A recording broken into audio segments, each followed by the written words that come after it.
Well, can you indulge and build wealth is what we've been talking about we've been talking about that probably for about 25 years. Can we indulge in life and some of the fun things and some of the leisure activities and build wealth at the same time? Or does it mean the only way to build wealth is by living in drudgery?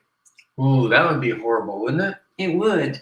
Like there's all that talk about delayed gratification. I have to delay having a great, lifestyle while I build wealth so that I can have a great lifestyle later. When I'm old. But I'm the kind of guy that I want my cake and eat it too. All the time. And I want my cake and not gain any weight. That's the other thing I want. Absolutely. And that doesn't actually happen unless he only has cake occasionally. So the concept here is you still have to or get to build some wealth, because with none, it's really hard to use, or it's almost impossible to use other people's money to build wealth if you have no skin in the game. If you have no cash in the game, if you have no investment, then it's usually a little difficult to enjoy the leisure. So there's some sense of delayed gratification. So what you're saying is, in the beginning, right, we need to limit our indulgence so that we can have higher indulgence later. So that's things like, if you're rent a lower price place. Don't get the thing that you would like to buy and pay rent for that, so you never have the money to buy that. But buy something under what you can afford. Drive a car under. Rent something.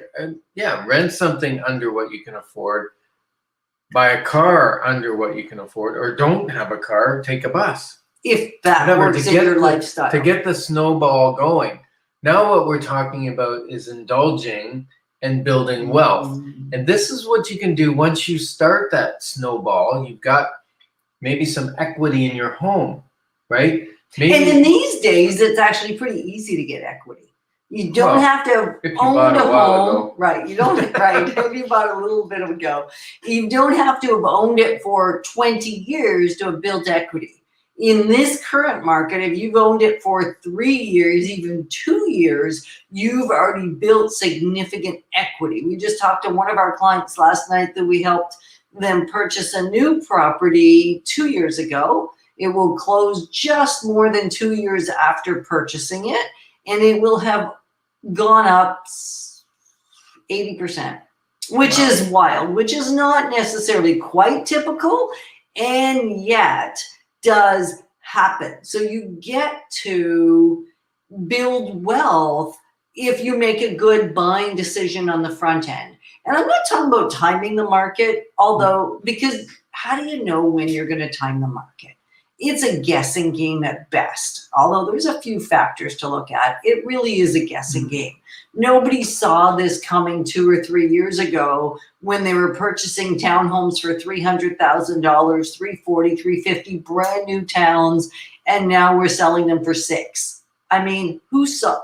Maybe more, maybe less, but somewhere in that ballpark. Who saw that coming? I mean, not even us, and we were following the market. I was talking to a client this morning, actually, who went to a webinar that we did. Not really a webinar because it was live. It was a workshop. A seminar workshop on investing. Yeah. And after going on that was in 2017.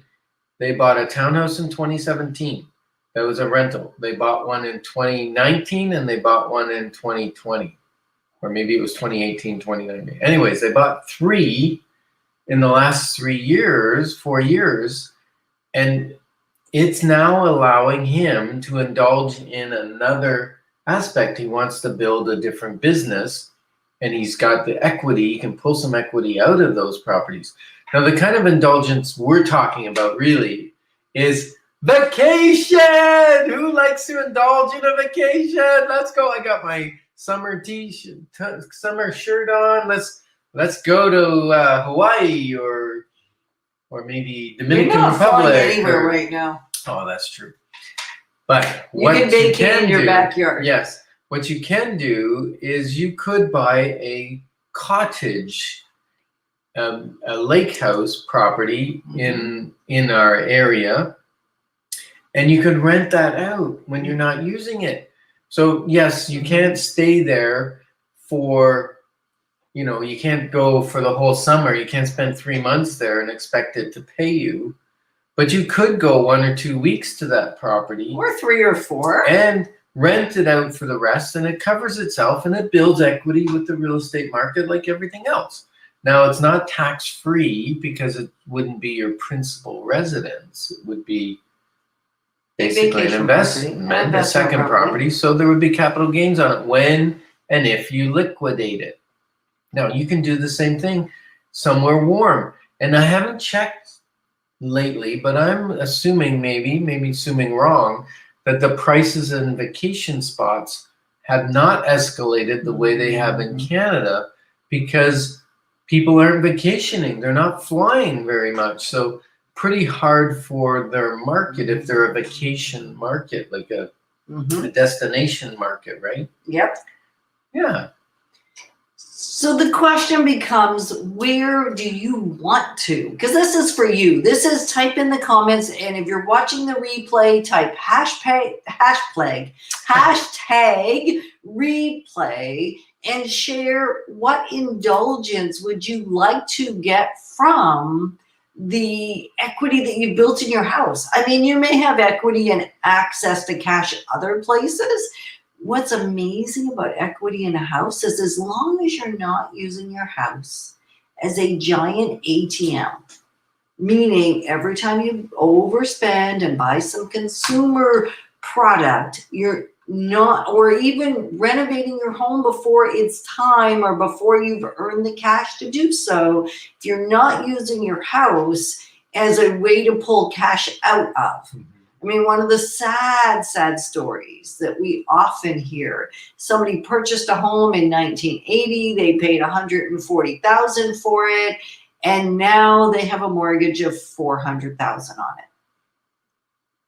Yeah, unless that money was taken out for investment properties, businesses. Right. And you know what? You can take it out and claim the interest on it if you're putting it towards a Airbnb investment or, and you're allowed to go to your investment and verify that it's safe, verify that it, maintain it. You can go there a week or two and maintain the property. And that way you can have a free vacation. So it's really about finding a balance. It's for people that have some equity. If you don't have some equity already established, this is pretty tough to do. So if you've been renting for 30 years, you've not put any money in a vehicle that increases in value, and you don't have any startup capital, pretty tough. We frequently get calls from people, or people have attended our workshop that go, I'm ready to invest. I'm ready to use other people's money. So excited. And they haven't done the legwork. They haven't done the wise use of getting some money built up.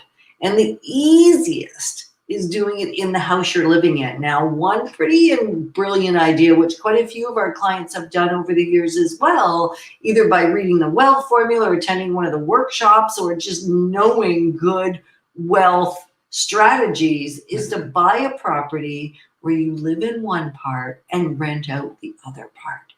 You know what else is genius? Rent has gone up significantly.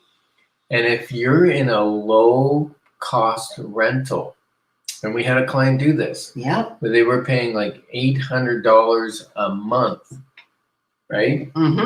And they could never rent anything or even live in something for that amount of money. No. So what they did was they just bought an investment property, stayed renting in that property, took their equity that they've been building up because they've been saving money to buy a property. They bought a property and they rented it. So now they have equity in the market and they're getting wealth, but they're living inexpensively. Right. Because their rent was so cheap. And it didn't make sense to move out. So sometimes renting can make sense. Right.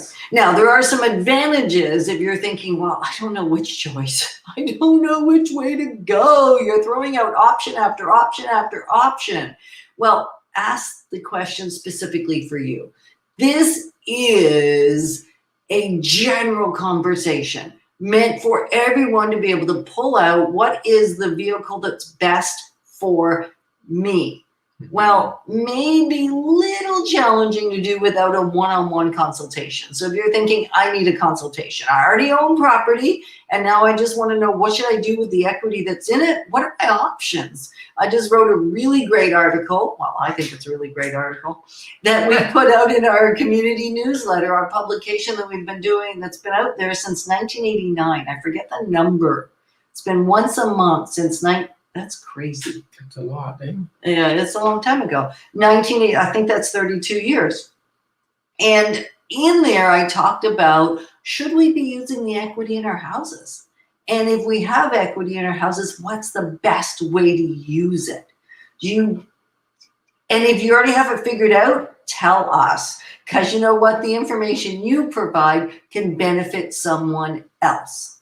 So if you could indulge, start to ask this question earlier, type in chat, how would you indulge? Is it a vacation property? Is it is it in a hot climate? Is it a cold climate?